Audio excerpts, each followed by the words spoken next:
Es freut mich, dass du meinen Märli-Adventskalender hörst. Heute erzählt er ein Märli aus Norwegen. Vom Bursch und vom Teufel.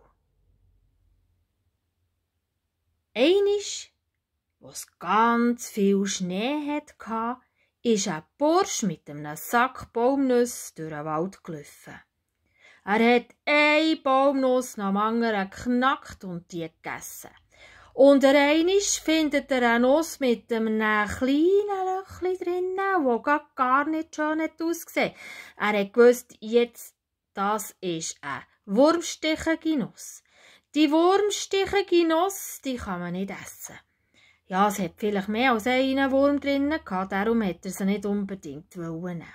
Und da macht es gerade Pssch. Da steht der Teufel vor ihm. Der leibhaftige Teufel ist vor ihm gestanden.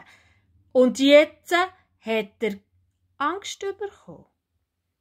Aber es war darum ein schlauer Bursch und hat ihn gefragt: «Du Teufel, darf ich dich etwas fragen?»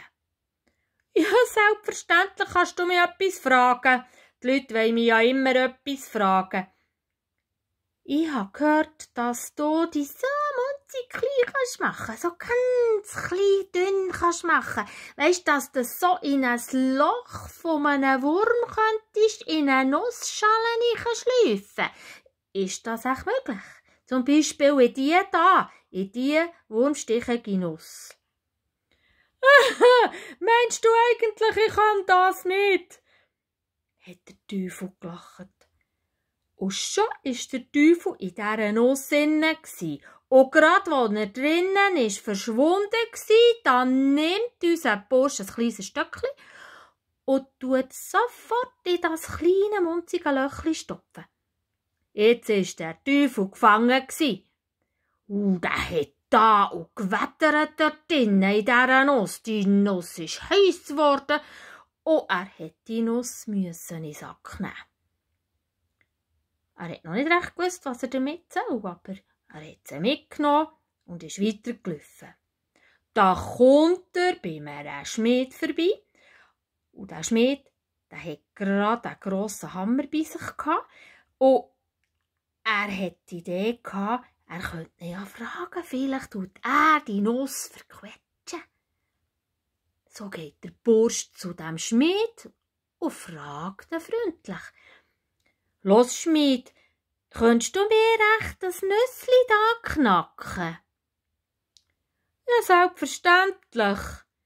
Nichts einfacher als das, so ein kleines Nüssli ist schnell knackt.»